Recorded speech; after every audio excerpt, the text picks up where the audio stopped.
dinámica ya establecida de los dos grupos. Se recuerdan que ya preparados los que les toca el viernes. Yo no sé, quiero que me confirmen si el viernes vamos a la cañonera, porque si no, no la traigo, porque ya saben ustedes esta vejez que vamos cargando, entonces como que no. Entonces me confirman por favor en el grupo. Otro aspecto, se dieron cuenta que ya publicamos las notas. Ay, Hay compañeritos que están pendientes, como me aparecen.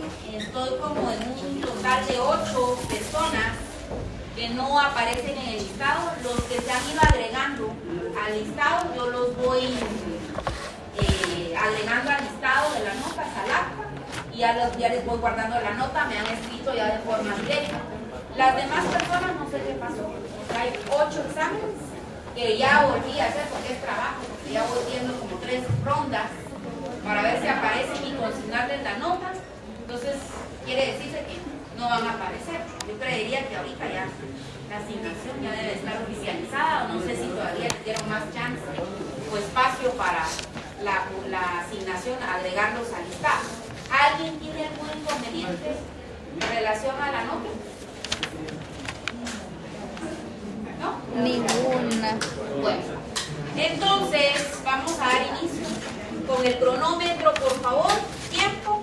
No sé si ustedes, si ellos se pueden extender un poquito más. El siguiente grupo, ¿cuánto van a utilizar? Un estimado. 15 minutos. Entonces, como creo que se creció. Entonces, la carátula, la tarjeta, me la pasan de una vez para que...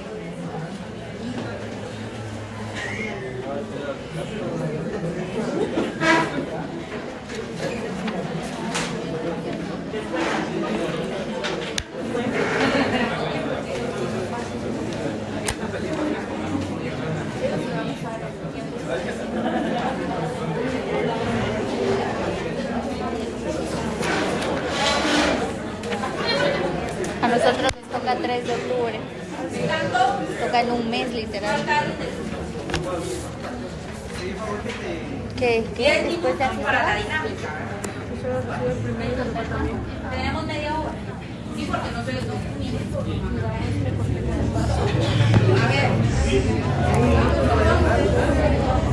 Inicio, por favor. Buenas noches, compañeros. Hacemos silencio, por favor, y escuchamos. Perdón. Que quiero que te escuchen. Silencio. Buenas noches, compañeros. Somos el grupo número 1 y nos corresponde hablarles sobre las fuentes del derecho internacional privado.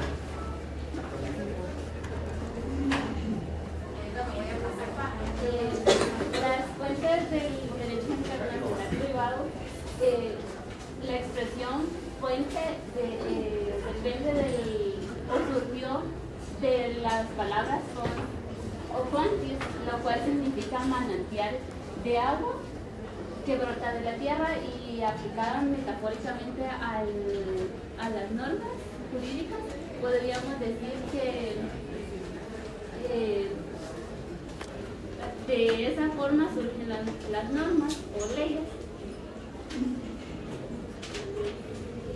El término fuente es toda manifestación que hace surgir o nacer algo de derecho, y esto nos sirve para nombrar todo aquello que contribuye o crea y da lugar a la creación de una norma jurídica. Por fuente del derecho podemos entender los actos o hechos a los que el ordenamiento jurídico reconoce la capacidad de crear derecho y que nos sirve para ordenar y sistematizar procedimientos y disposiciones que producen normas jurídicas. La naturaleza de las normas jurídicas de derecho internacional privado son de orden público, y entre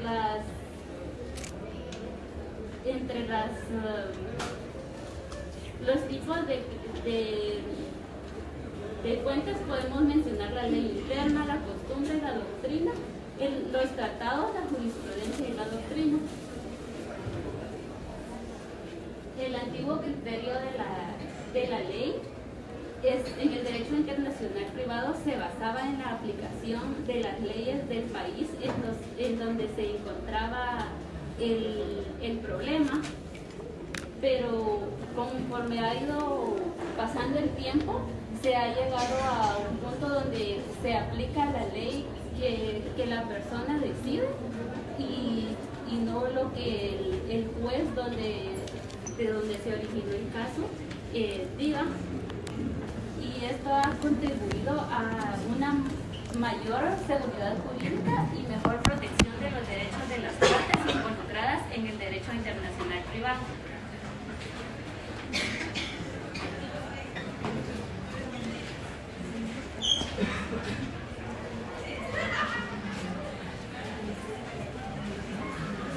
A mí me tocó hablar de las fuentes reales primarias y sus factores generales. Las fuentes reales son aquellas que proporcionan un conocimiento directo, son aquellas que producen como que los hechos o los actos principales. De aquí van a surgir los factores generales que, como podemos ver aquí, van a ser aquellos factores políticos, aquellos factores sociales, aquellos factores culturales. Va a ser como lo principal de una norma, va a ser el motivo de estudio, va a ser aquello que va a analizar el origen de la norma jurídica. Entonces, para generar esto, el factor histórico va a ser el principal, va a estudiar aquella historia que encuentra para determinar a las condiciones materiales en su existencia, como son la producción. El factor político también va a ser, porque la política va a ser aquello que es la ciencia que estudia como la lucha de las clases antagónicas con el objeto de alcanzar el poder y como alcanzarlo y mantenerlo. O sea, esa va a ser como que el factor importante del factor político. El factor social, porque en la sociedad, en su infinita gama de relaciones, lo que produce o genera en la norma va a convertir en normas jurídicas. Esta es una de las fuentes inagotables del derecho, ya que la sociedad es infinita. Los factores económicos son los factores relacionados con la producción. Los factores culturales, estos también son generadores de derecho, ya que incluyen elementos de diversa índole. Los factores científicos tecnológicos, pues estos van a ir actualizándose conforme va avanzando la tecnología, va innovando, porque ¿cómo les explico? Con cada actualización, con cada nueva reforma, se van a dar reformas nuevas a las normas jurídicas y se van a crear nuevas. Vemos también que el comercio internacional se ve afectado por la interacción entre el conflicto de leyes y los factores de carácter económico. Los factores de carácter económico, como puede ser la inflación, el crecimiento del Producto Interno Bruto, los intereses o también las tasas de desempleo, que estos influyen en la competitividad y en las oportunidades del mercado. También vemos que los conflictos de leyes son derivados de la aplicación de distintas normas nacionales a el comercio internacional, requiriendo que la ley pueda resolver disputas de carácter transfronteriza y especialmente con el auge del comercio electrónico y también los contratos inteligentes. Continuando con la presentación, yo les voy a hablar acerca de los factores de carácter político, iniciando por cómo estas influyen en el carácter de su aplicación y desarrollo.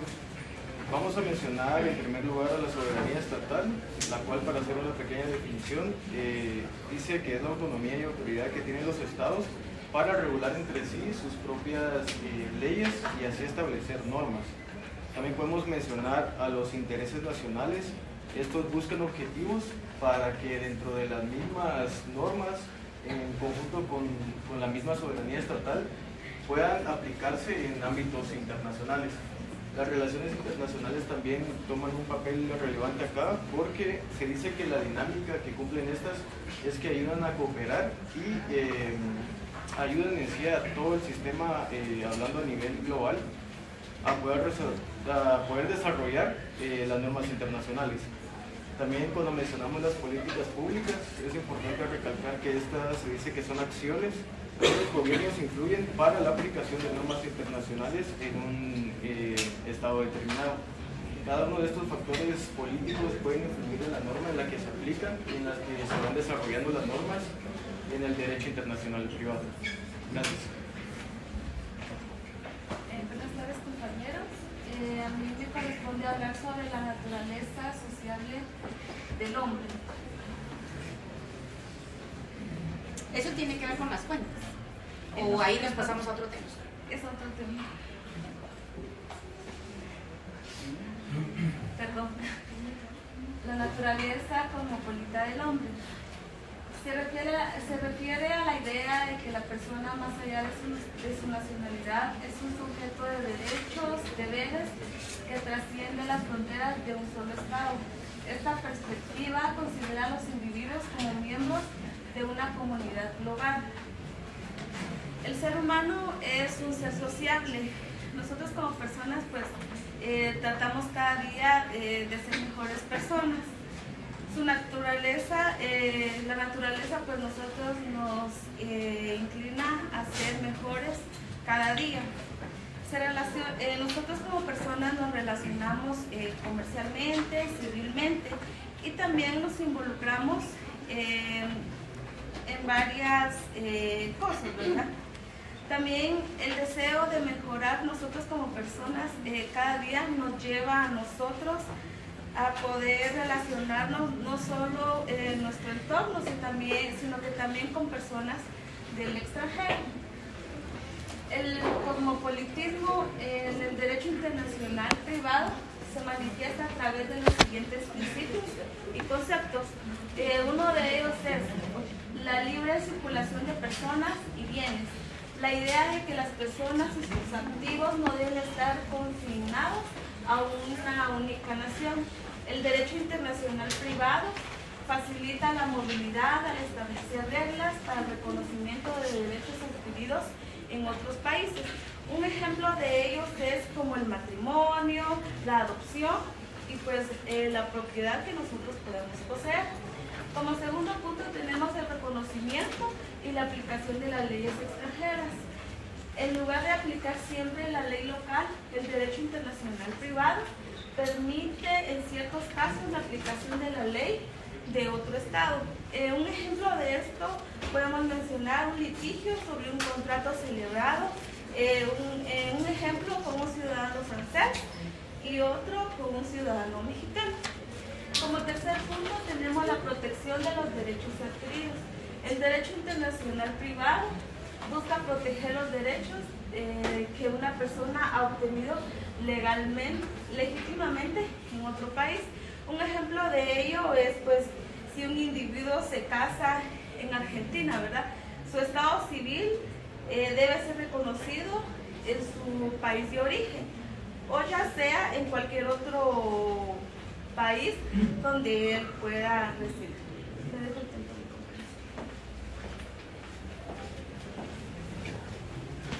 Bien, buenas tardes, compañeros. Vamos ahora a tocar lo que es el punto de la naturaleza sociable del hombre.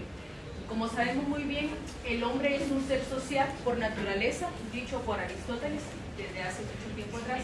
Los seres humanos somos gregarios y esto como tal es la base biopatológica del concepto de la agregación de todos los seres humanos.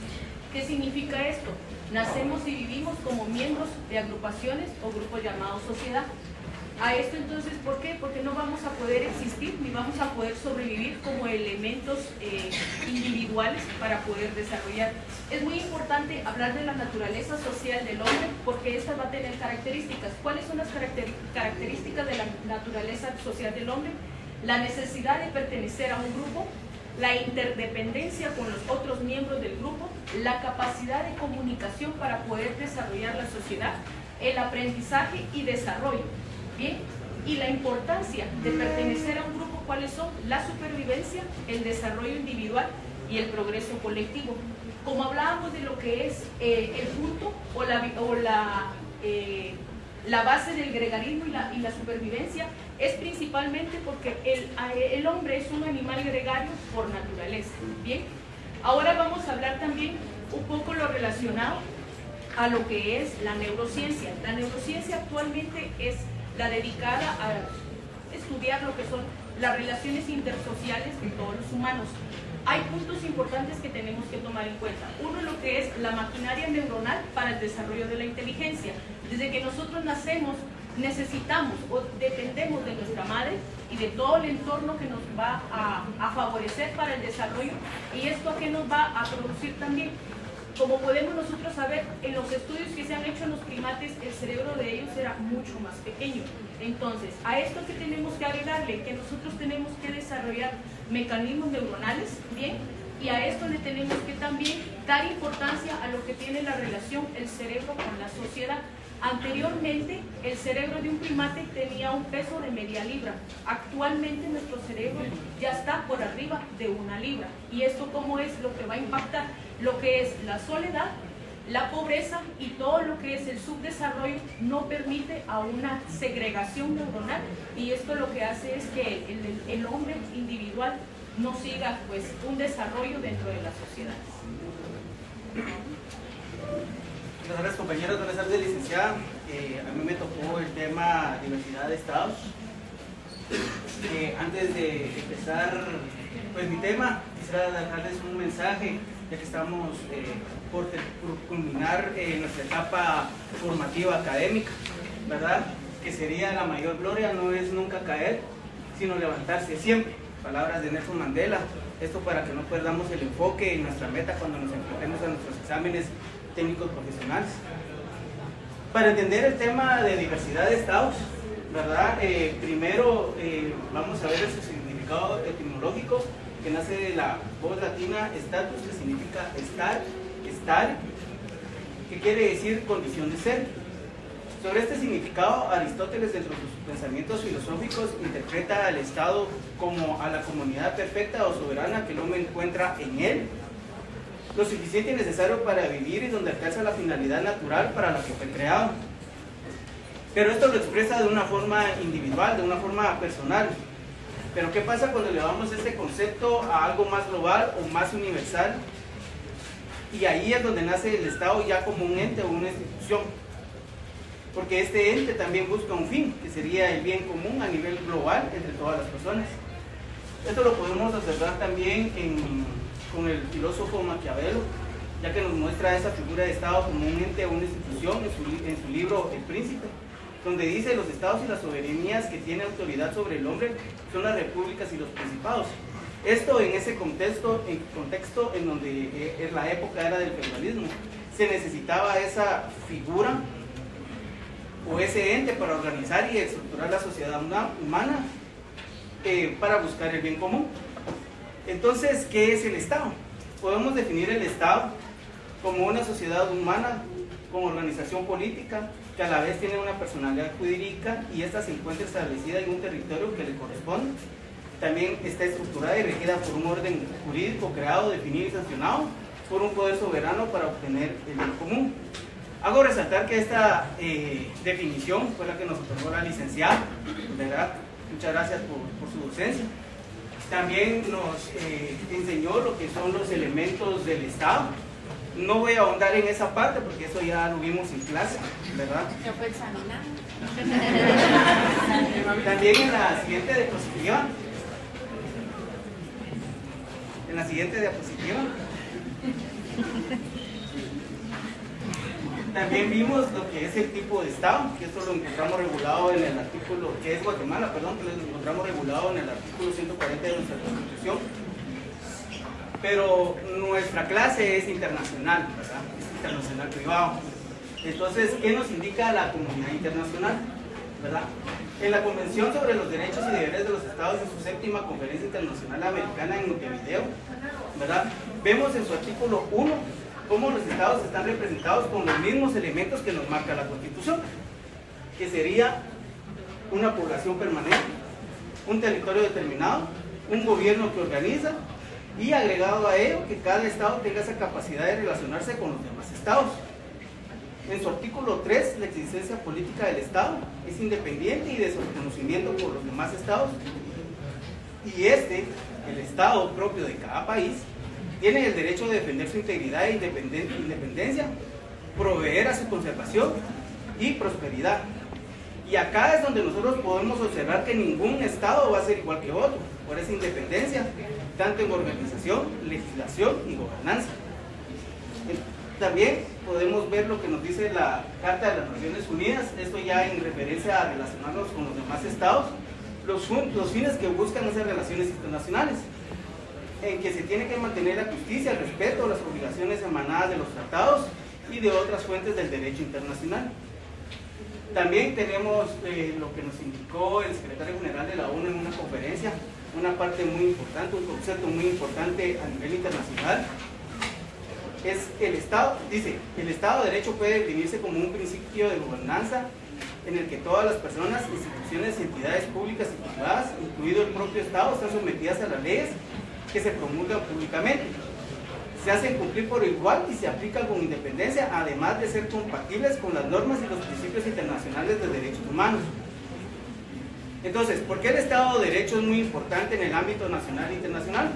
Porque esto nos proporciona una seguridad jurídica entre las relaciones con elementos extranjeros, para resolver disputas, reduciendo incertidumbres y facilitando la cooperación entre los diferentes sistemas legales y economías internacionales. Ahora quisiera la colaboración de un compañero para hacer una pregunta sencilla. Compañera, si usted fuera una gran empresaria, ¿dónde invertiría su dinero?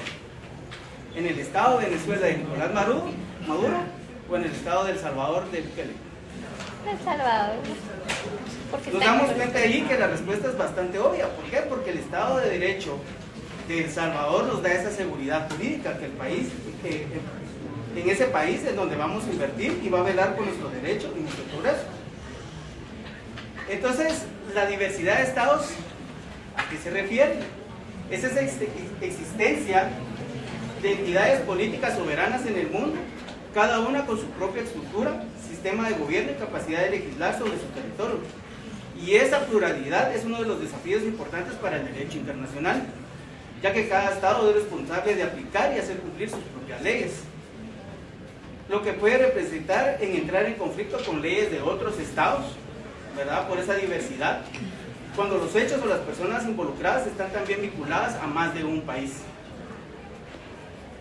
Otro concepto muy importante en la siguiente diapositiva es la globalización, que es un concepto que hemos escuchado mucho. Y este concepto nos ha abierto fronteras, tanto comerciales, sociales, culturales, como también en el marco legal, público y privado.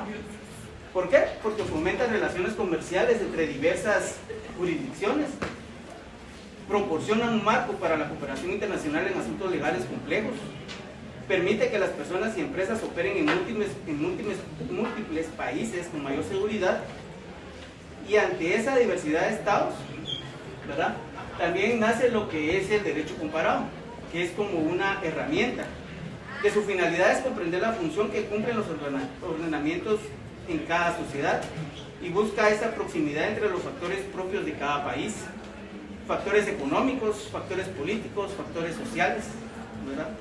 ¿Y cuál es la finalidad de ese derecho comparado como herramienta? Que en el derecho solo pueden compararse cosas que cumplen una misma función, o dicho de otro modo, solo puede compararse lo que es de hecho, lo que realmente es comparable. Por ello, para poder realizar una comparación, es preciso analizar la función que tiene ese derecho comparado, una concreta institución en cada ordenamiento, y lo hacemos a través del estudio de las normas, la jurisprudencia y la doctrina propiamente de cada país, ¿verdad? Entonces, esto es todo de mi parte, con mi compañero. En seguimiento al tema, vamos a pasar a la siguiente diapositiva, por favor. Vamos a hablar sobre la diversidad de legislaciones. Siguiente. Bueno, en derecho internacional privado se refiere a la coexistencia de diferentes sistemas jurídicos nacionales y supranacionales que regulan las relaciones privadas internacionales y que generan la necesidad de aplicar normas de conflicto para determinar qué ley es aplicable en los diferentes casos, ¿verdad? Muy específicos. Entonces, esta se aborda mediante fuentes como leyes nacionales, tratados internacionales y normativas de integración económica. Esto lo hace para armonizar todas esas diferencias, ¿verdad? Que es lo que hemos visto durante el curso, ¿verdad? ¿Cuál es el fin del derecho internacional? La siguiente, por favor.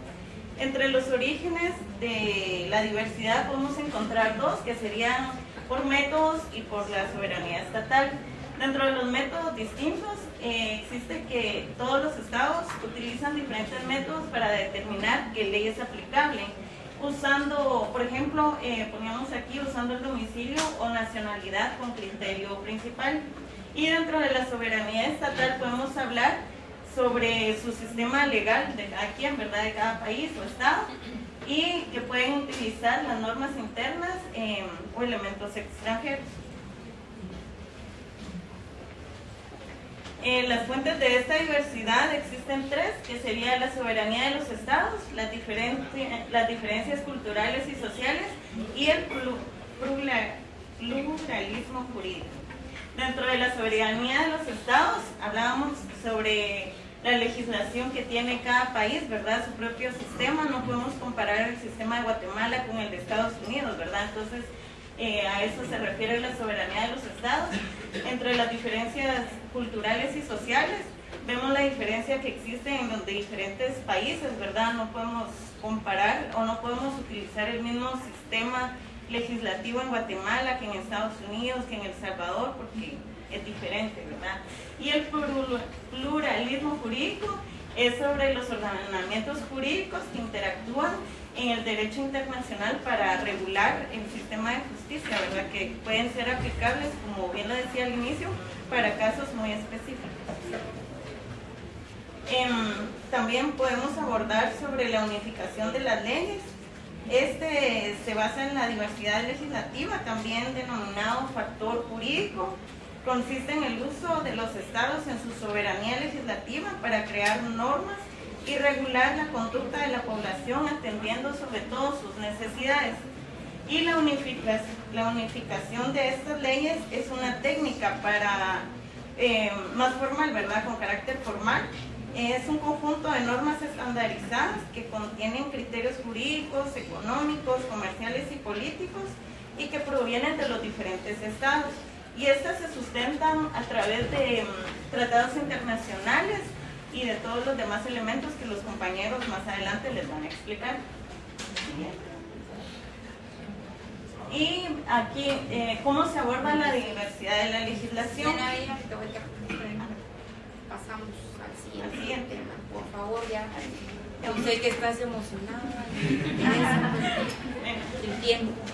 ¿Cuál es la conexión del derecho internacional con la legislación interna? Bueno, pues esto es fundamental. Escuchemos. Porque la legislación interna es la columna vertebral del derecho internacional, ya que sin ella no existiera, como por ejemplo podemos poner el Código de Bustamante, que hubo con tratados internacionales se logró poner esa ley interna en Guatemala, por lo que ahora es obligatorio el Código de Bustamante. Ese es un ejemplo de una conexión directa que se tiene entre el derecho interno y el derecho internacional, ya que son uno, porque no pudiera existir el derecho internacional sin el derecho interno. Como había mencionado, es una conexión directa que tienen, ya que este maneja los tratados internacionales que son de aplicación interna en Guatemala. Otro ejemplo podría ser la ley del organismo judicial, que regula el artículo 27 y el artículo 28. El artículo 27 regula lo relativo a la capacidad domiciliar, es decir, que si una persona, digamos, guatemalteca está viviendo en Colombia, esa capacidad va a ser determinada en Colombia por el artículo 27, al igual que el artículo 28 de la ley del organismo judicial. Si un acto, un contrato, un guatemalteco llegara a celebrarlo en El Salvador, tendría que regir la legislación salvadoreña por ese tratado que existe en Guatemala y otros organismos internacionales. Muy bien. Buenas tardes, compañeros. El tema que tenemos a abordar ahorita son los tratados. Los tratados internacionales son una fuente más relevante porque permiten armonizar, unificar. Estos son una forma especial de la primera fuente, que es la ley interna. Se trata de un texto preciso y claro. En general codifica la costumbre. Es un escrito por 2 o más estados. Tipos de tratados. Podemos ver que están los bilaterales, que es entre 2 estados. Los multilaterales, entre 3 o más estados, por objeto o materia. Entramos a ver los políticos, donde está la paz, fronteras, alianzas, económicos o comerciales, que está la inversión, la propiedad intelectual, los derechos humanos, que están los matrimonios, nacionalidad, menores, la cooperación judicial, que están los exhortos, pruebas, poderes, ejecución de sentencias, y la codificación o unificación de los derechos, establece las reglas en común. Esto también tenemos como por ejemplo el Código de Bustamante.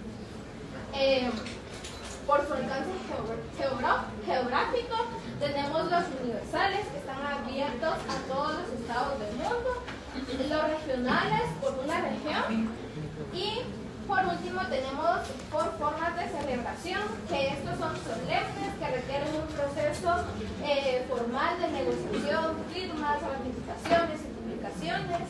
También tenemos en su forma simplificada, estos entran en vigor con una sola firma, con menos formalidades. También tenemos... ¿Compartieron la presentación en el grupo? No, pero por azares del tiempo, pues yo tenía planificado explicar cada uno de los tratados, pero creo que ya nos abarcó demasiado el tiempo. En general, ¿cuál es el objeto, el fin?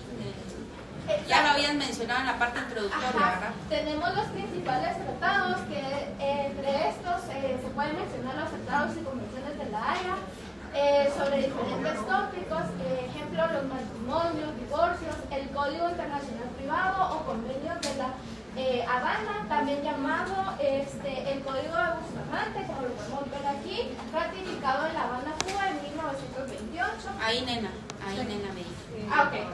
Gracias a todos, y esto también lo podemos encontrar, si no estoy mal, en la página 23 del libro del licenciado Cheika. Ya se lo saben, porque ya lo leyeron.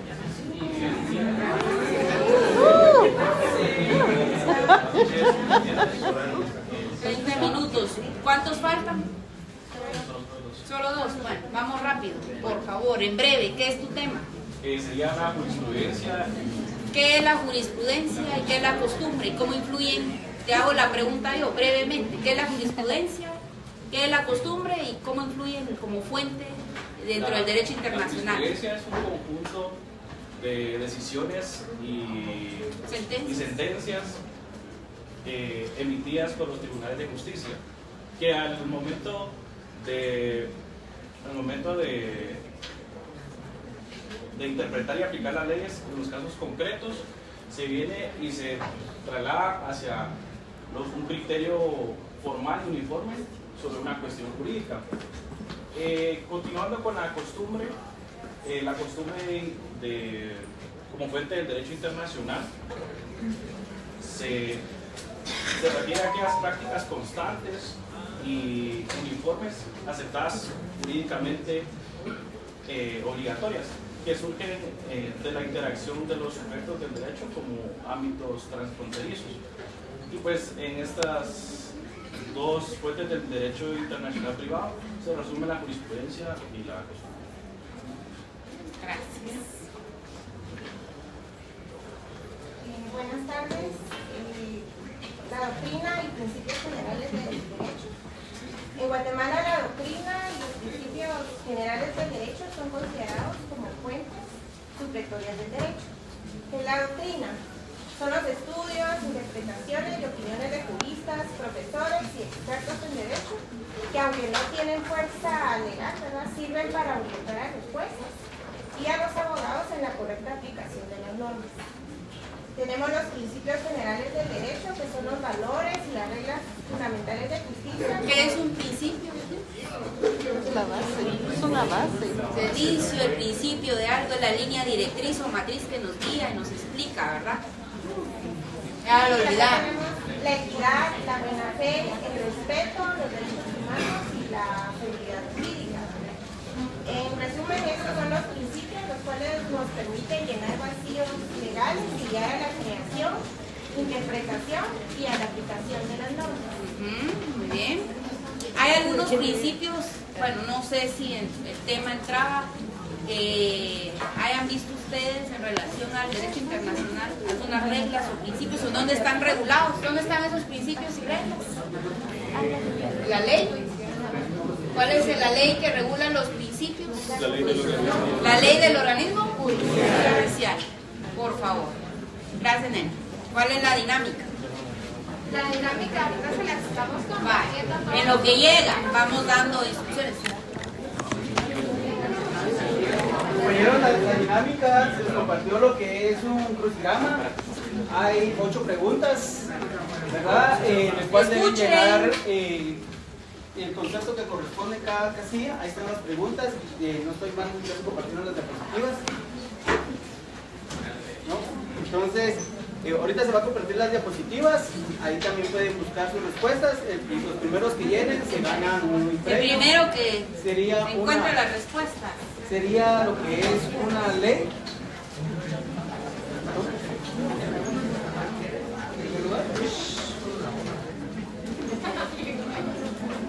Ok, sería el primero y segundo lugar una ley del Código de Bustamante y el tercero y cuarto lugar resaltador. Entonces, contesten. Ustedes deciden.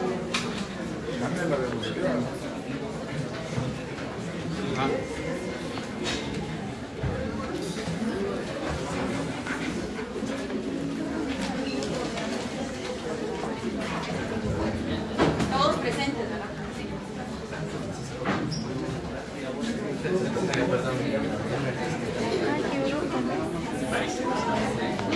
Sí. Vamos, por favor, ¿cuánto van a ocupar ustedes? Se van preparando. Ya estamos. Cabe la respuesta de las 4. Cabe la respuesta de las 4. ¿Quién es el último? El tiempo va corriendo para el premio. Van finalizando.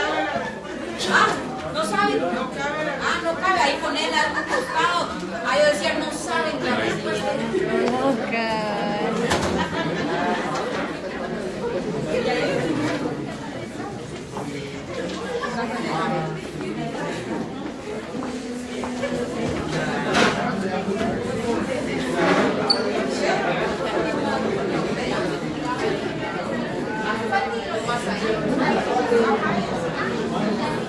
Busca resolver es el ¿Cuál era el conflicto tema? entre leyes, el desarrollo histórico del derecho internacional privado.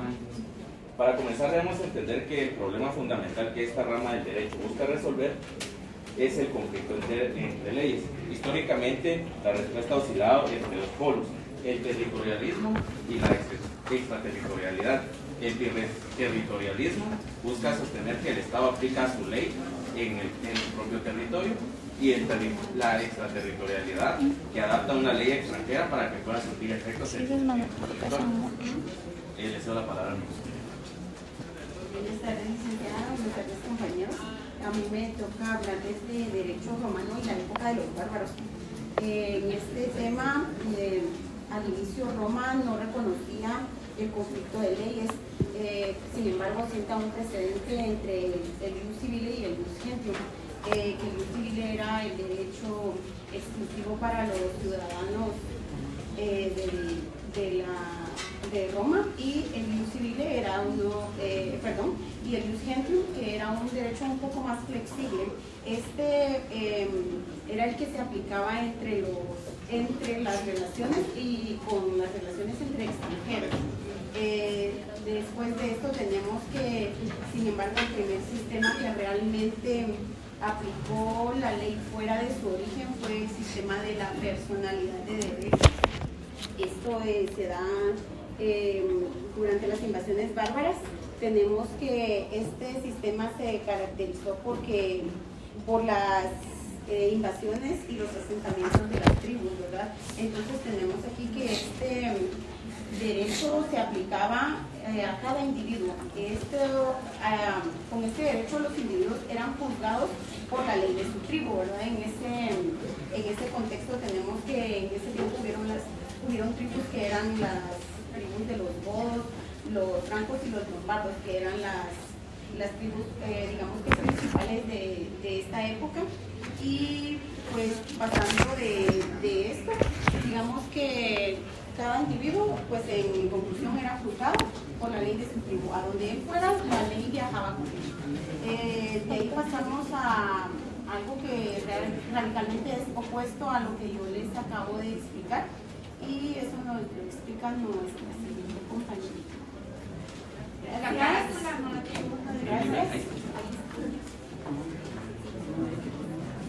¿Todos presentes? ¿No hay algún ausente? Hay dos, pero uno tuvo un accidente ayer. Ahí me indican quién. Vamos a ver qué hacemos. Efectivamente, el sistema de la personalidad de las leyes. Silencio, ya van a descansar, por favor. Silencio. Como lo indica nuestro programa, esta época se caracterizó por un antiguo criterio estructural de la ley. El señor feudal era soberano absoluto, por tanto la única ley válida era la suya. Él no soportaba ninguna ley extranjera. Si había si un florentino estaba en París, se aplicaba la ley parisina sin excepción. Este sistema obstaculizaba el creciente comercio internacional y generó la necesidad de buscar soluciones más flexibles, lo que nos lleva directamente al nacimiento de las escuelas estatutarias. Continuamos, Nico Pérez. Bueno, nuestra compañera, yo le voy a hablar sobre la escuela estatutaria italiana entre el siglo XIII y siglo XV. Fue las próximas ciudades del estado del norte de Italia donde nació la primera asociación doctrinal. Juristas como Accursi y especialmente Bartolo de Sotterrato son considerados los fundadores del derecho internacional privado. Su método fue analizar las leyes locales o estatutos y clasificarlos. Era una distinción fundamental que marcaría los siguientes siglos: los estatutos reales, aquellos que se refieren a los bienes, recursos territoriales y se rigen por la ley y lugar donde se encuentran, y los estatutos personales, los que se refieren a la persona como su capacidad o estado civil. Estos sí son extraterritoriales, es decir, siguen a la persona donde quiera que vaya. La escuela estatutaria italiana dejó un legado importante en la historia del derecho, ya que constituirá el desarrollo del derecho local y creación de leyes de estatutos específicos para cada comunidad. Su influencia puede ver la creación de leyes de estatutos municipales en otras partes de Europa y en la formación del derecho moderno. ¿Cuántas escuelas serían? Ya, allá, ¿qué bingo? Buenas noches, compañeros. Para que ubiquen, perdón, para que ubiquen allá el premio, por favor, la compañerita. El premio. Levanten la mano. El premio. Le digo un aplauso a la compañerita.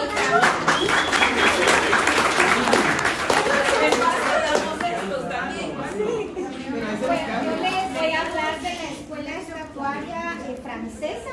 Esta era una etapa crucial para el desarrollo del derecho internacional privado, que se constituye sobre las bases de la escuela estatuaria italiana, pero adaptándole particularidades jurídicas, políticas a la escuela francesa. Esta escuela floreció en 2 etapas.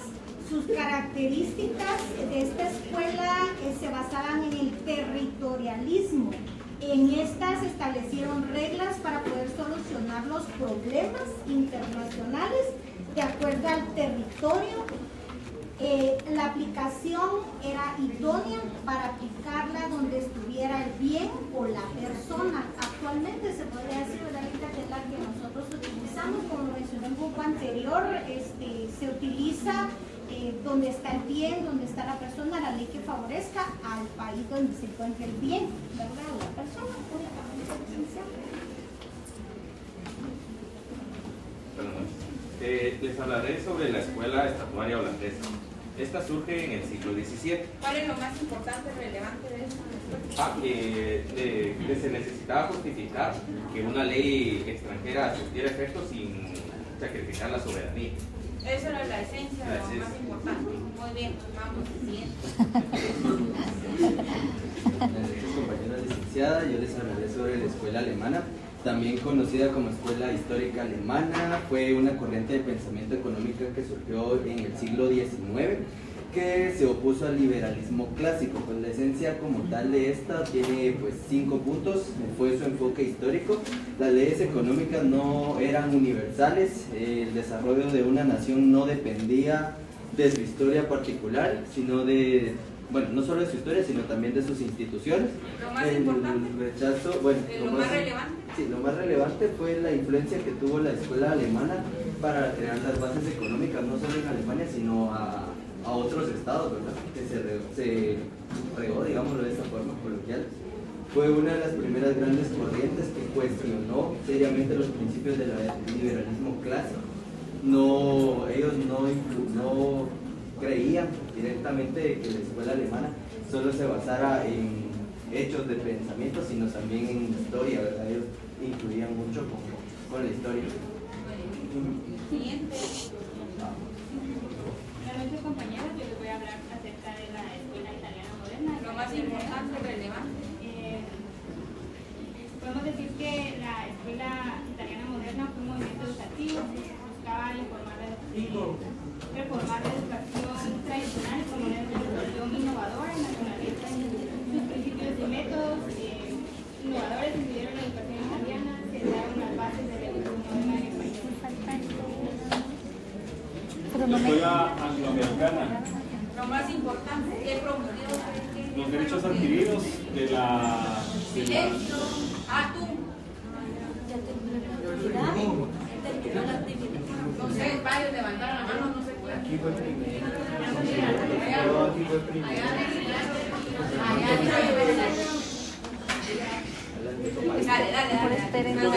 Lo más importante de la escuela angloamericana fueron los derechos adquiridos. Esto significaba que un juez podía aplicar unos derechos a favor de una persona extranjera siempre y cuando estos derechos ya hubieran sido otorgados a esta persona en el territorio, en otro territorio.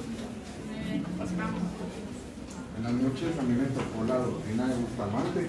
Ya vimos el desarrollo de las escuelas históricamente y la doctrina. Hicieron su tarea. Entonces todo esto culmina en la época moderna y para nosotros acá en América, en Guatemala, pues el más trascendental fue la doctrina de La Habana, del jurista cubano Antonio Sánchez de Bustamante. Lo importante es de que esto no solo fue teórico, sino que se tuvo un paso más allá y fue codificado.